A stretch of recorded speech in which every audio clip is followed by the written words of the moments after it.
Kaixo eta ongi etorri jakidunera. Gaurko bideoan, erlazio trigonometrikoak ikusiko ditugu.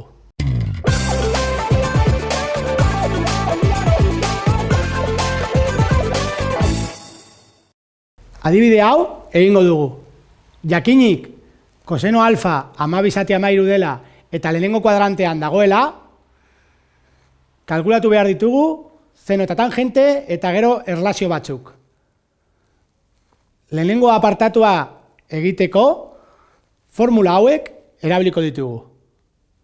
Kosenoa dakigunez, lehenengo formularekin zenoa atera ahal dugu.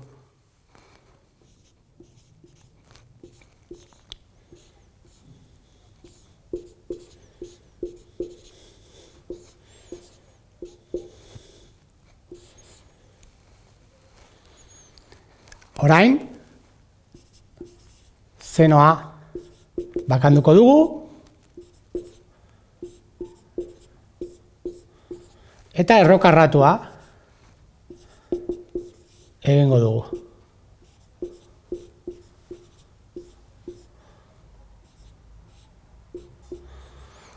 Kalkulu hau egin ondoren,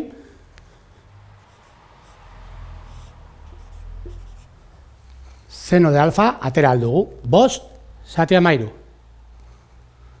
Behin zenoa aterata, kalkulatu aldugu tangente alfa. Bigarren formula hau erabiliz.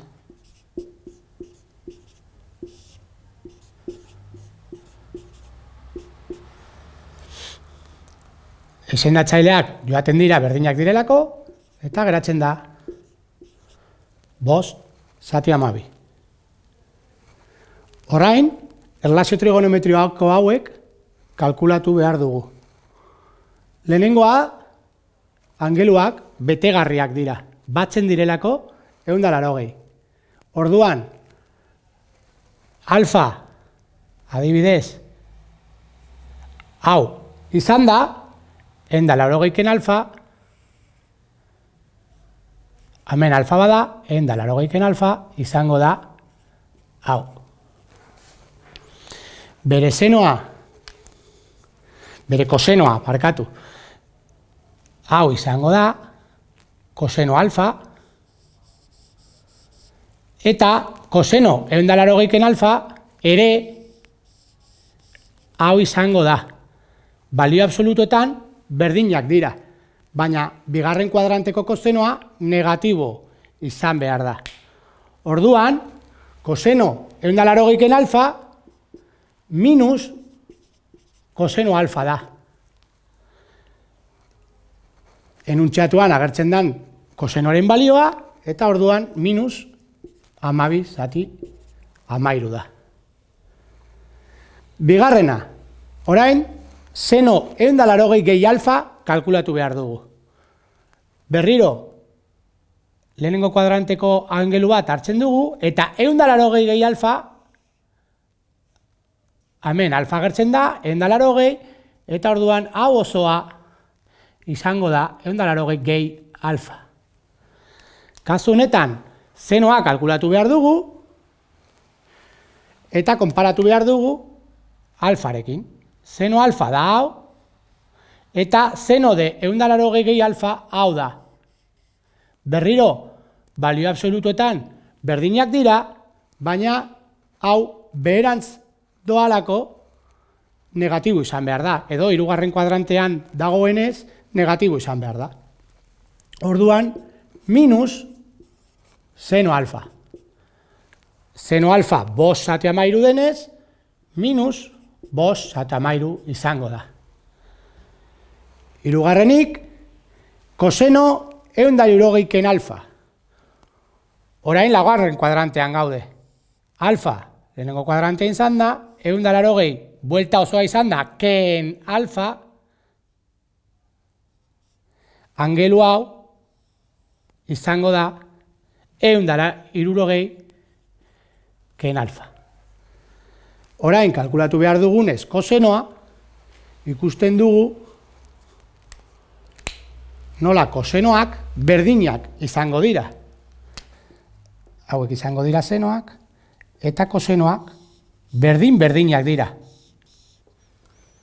Orduan, koseno 360 ken alfa izango da koseno alfa.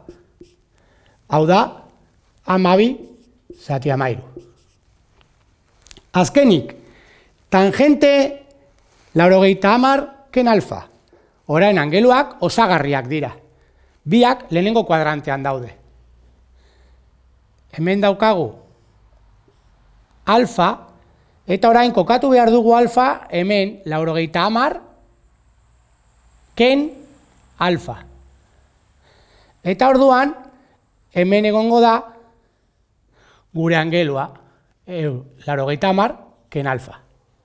Orain, hau egiteko tangente seno zati koseno izan da, kalkulatu behar dugu seno 90 ken alfa eta koseno 90 ken alfa.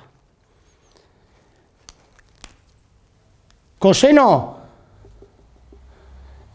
90 ken alfa, hau da, eta dago ados seno alfarekin.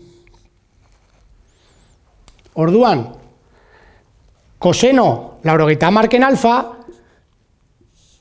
seno alfa da. Eta alderantziz, koseno edo seno 90 ken alfa, koseno alfa izango da. Koseno alfa. Behin hau aterata, jarriko ditugu balioak, 12/13 eta 5/13, eta geratzen da 12/5.